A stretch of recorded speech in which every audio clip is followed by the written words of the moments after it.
In this week's video, I'm going to be talking about the tuning tendencies of the clarinet across the different ranges of the instrument. I'm trying something a little bit new where this video is kind of a sequel or a follow-up to last week's video. I very could have easily made the last week's video a longer video and included this discussion in there as well, but I've been trying to make the videos maybe a little bit shorter so it's a little bit easier for you all to consume quickly. So let me know how you like this in the comments, if you prefer the shorter split up videos or if you'd rather have just one long video covering everything so that I can know what kind of content you all like the most. Now in last week's video we talked about the tuning tendencies of the clarinet as you change dynamics. In this one I'm going to talk about the tendencies as you change range of the instrument. So if you don't know, the clarinet has a few distinct ranges. The first is sort of the low notes, which is called the chalumeau. That's from low E, technically all the way up to the B flat until you cross the break. Now you also probably know that there's sort of another range in there that's not an official register of the clarinet, but it's often talked about, and that's the throat tones, which are sort of from G up to B flat, and those are your sort of nasty nasally throat tones. And then above that, starting at the B, right over the break, all the way up to the high C, that is the clarion register. And actually, technically, fun fact, if you play like the open D fingering or like the side C sharp fingering on those high notes, those are still actually technically clarion notes because it's a fingering that's in the clarion register. But also, if you played the normal C sharp fingering or the normal D fingering, then those notes are in the altissimo. So there's sort of a gray area of some overlap between these registers, and it actually depends on the fingering for what register you're officially playing in. But continuing the registers, starting at C sharp, and pretty much everything above that is called the altissimo. I also consider like a G sharp, or again, depending on the fingering, there's even F sharp fingerings that are in sort of the next partial higher that sometimes I call the super altissimo. But we won't be talking about the altissimo or super altissimo too much anyways in this discussion, but now you know sort of how the registers and the range of the instrument works.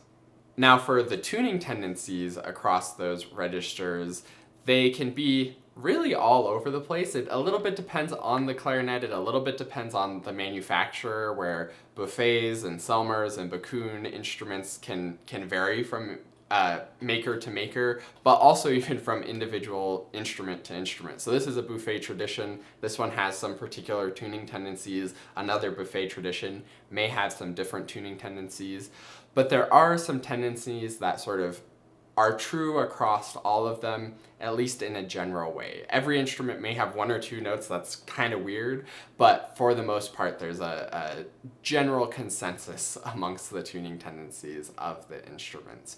So the clarinet in the lowest register, your low E's, F's, even G's, those notes tend to be on the flat side, especially the F. There's actually instruments like the Buffet Tosca and several others that actually have a separate low F fingering that opens up a little extra vent to raise the pitch on the F. That's how standard it is for that low F to be a little bit on the flat side.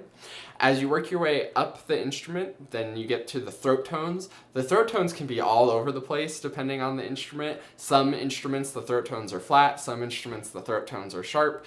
With resonance fingerings, if you want to check out my video on resonance fingerings if you're not sure what those are, but with resonance fingerings that can change things too, where sometimes a B flat might be really sharp, but then you put fingers down and that makes the B flat a little flat. So the throat tones can be all over the place. And then as you get into the clarion, that's where you start to get generally a little bit on the sharp side.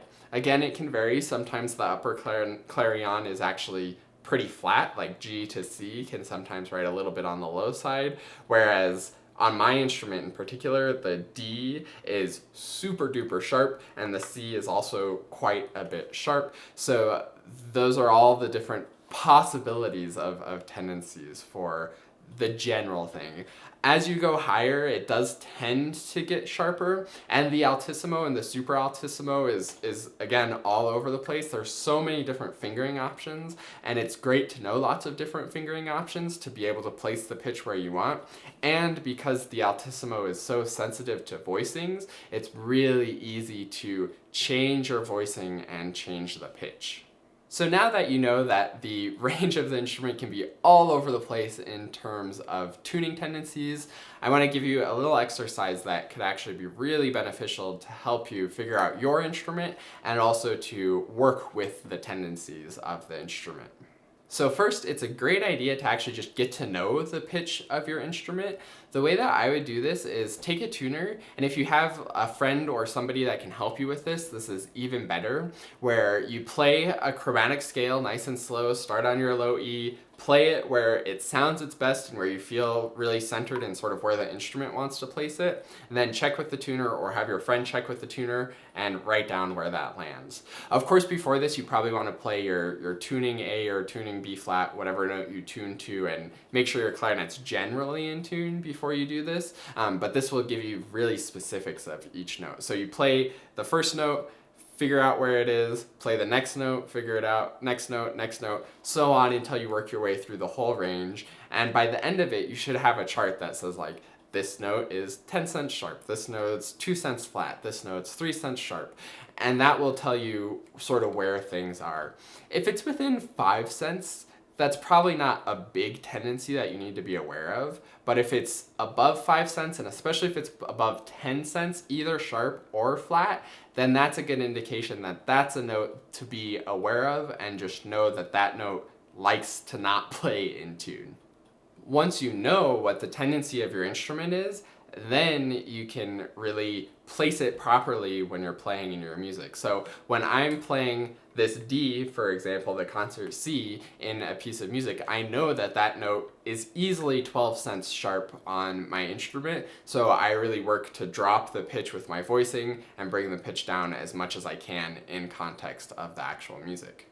The other thing that's really important with the range of the instrument is that your voicing is kind of doing the opposite of the inherent tuning tendency. So I talked about how the lower notes tend to be flat, so you're going to want your voicing to actually go up on the lower notes, and as the higher notes tend to be sharp, you're going to want your voicing to go down. So just like in last week's video, how we talked about the dynamics and pitch having an inverse relationship, in the range stuff, you sort of want the range and your voicing to have a bit of an inverse relationship. The most common circumstance where I see this come up as an issue is whenever you're transitioning from lower notes to higher notes, or vice versa, going back and forth, whether it's actually just in a scale going stepwise or in bigger leaps. It happens a bit more in bigger leaps, but when you have that like high, low, high, low, high, low, when we're singing, we naturally want our voicing to follow it, where we think high, high voicing, low, low voicing.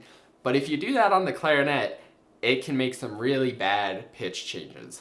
Perhaps like this.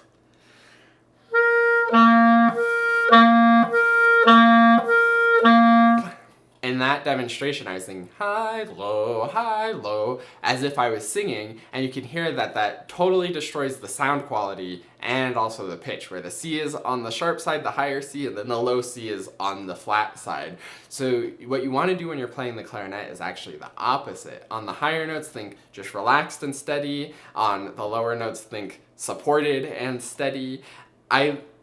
I'm specifically saying steady because I think at the end of the day, the best bet is to stay as truly steady as possible. You don't want to go too extreme where you're really pulling the pitch down on the higher note and then pulling it up on the low note. You can go too far where the high note will be flat and the low note will be sharp. So more or less steady is good, but maybe thinking a little bit down, a little relaxed on the higher note, and then a little bit up, a little more supported on the low note, so that you can have a nice transition and a nice stable pitch between the two.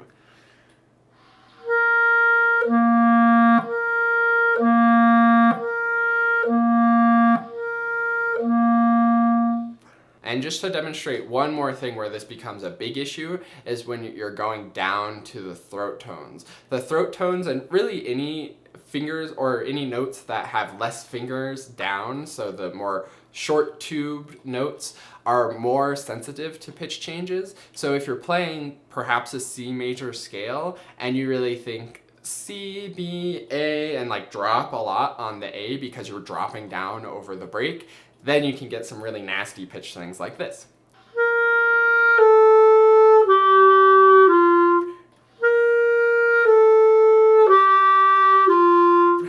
You can hear how the pitch is a lot lower than it should be on the A, and also the sound quality really opens up. So instead, again, think the opposite, where you're a little relaxed as you come to the break, nice relaxed transition over the break, and then support the A rather than letting the bottom fall out on the A. Same thing goes for transitioning up into the altissimo. Make sure that you're not trying too hard and tightening up as you go up into the altissimo, and instead think relaxed and down on the altissimo, and that will also make your notes sound a ton better up there, make them a lot less sharp, a lot less shrill, and also lessen the chance of you squeaking by going too high and jumping up to the next partial. So I hope this helps you to understand what the tuning tendencies are on the different ranges of the clarinet and how to work with it and make your voicing do the right thing to play in tune all the time.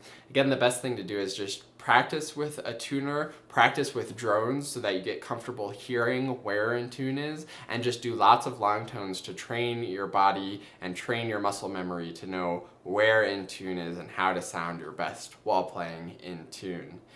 And also let me know if you liked having this as a separate video from the tuning tendencies and dynamics video that I did last week, or if you'd rather have one longer video that covers all the stuff of the same topic so that I can know how to make the best content for all of you in the future. And of course, thank you so much for watching. It's so much fun to see people enjoying these videos, and it's really makes my day to be able to share this information and help all of you with this kind of stuff. So thanks for watching. If you want more tips, be sure to subscribe to the channel, and I look forward to seeing you in another video.